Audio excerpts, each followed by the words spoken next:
Que Paul McCartney murió en 1966 a los 24 años, víctima de un accidente automovilístico, quizás sea uno de los mayores y más difundidos mitos en la historia del rock. De hecho, el tema es materia de interminables debates entre los fanáticos de los Beatles, desde hace años.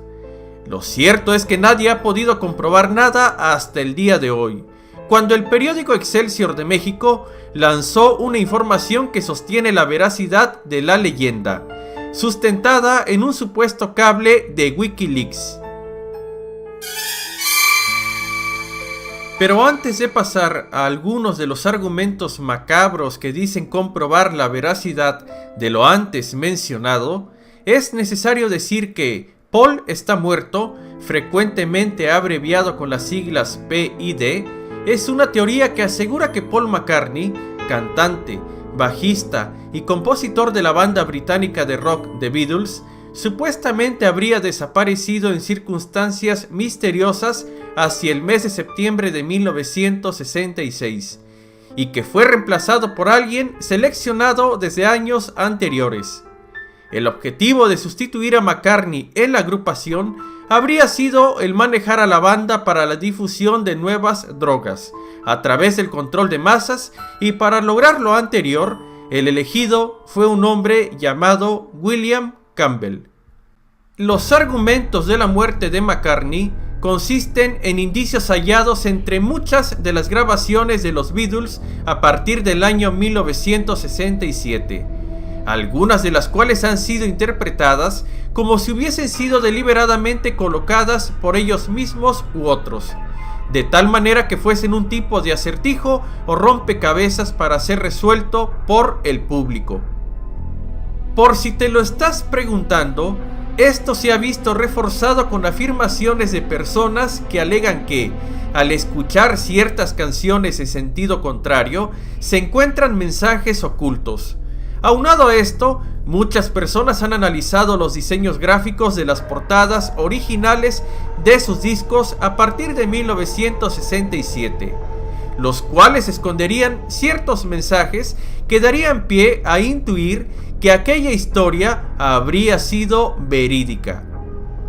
En 2010, la leyenda volvió a reavivarse tras la publicación de estudios antropométricos realizados por unos supuestos forenses italianos, llamados Gabriella Carlesi y Francesco Gavazzeni, publicados para la revista Wired, en los cuales se concluía que las imágenes de los rostros de McCartney en los años 1966 y 1967 corresponderían a dos personas distintas.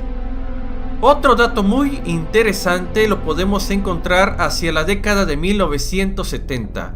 El Dr. Henry Truby, mediante un espectrograma, determinó que la voz que debía corresponder a McCartney no presentaba la misma frecuencia que la del mencionado músico.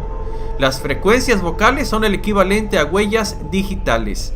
Nadie tiene el mismo ritmo de frecuencias por muy parecidas que sean las voces.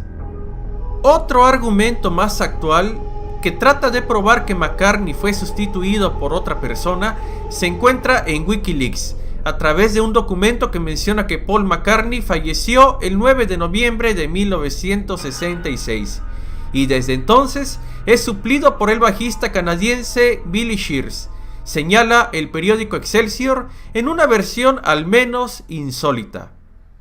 El documento recoge también las primeras declaraciones de John Lennon a la BBC horas después del suceso, donde lamenta profundamente la muerte de su compañero de grupo y amigo, al mismo tiempo que anuncia que los Beatles seguirán con su carrera discográfica a pesar de que tendrán que replantearse el seguir dando conciertos.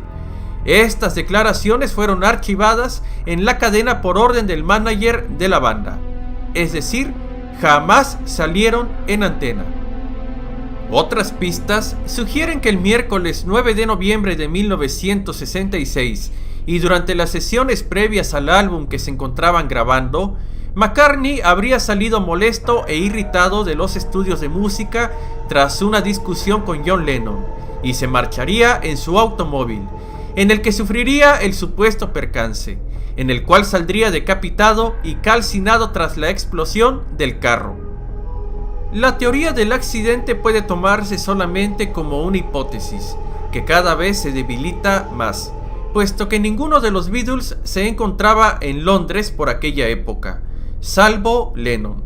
Además de que las sesiones del nuevo disco de esa época comenzarían a partir del 20 de noviembre de ese año, tan solo 11 días después del supuesto deceso de McCartney, con lo cual este planteamiento resultaría ilógico e incongruente. Se requiere de una mayor organización para semejante fraude. Como siempre, tú tienes la última palabra. Muchas gracias por ver el video, nos vemos en una próxima entrega.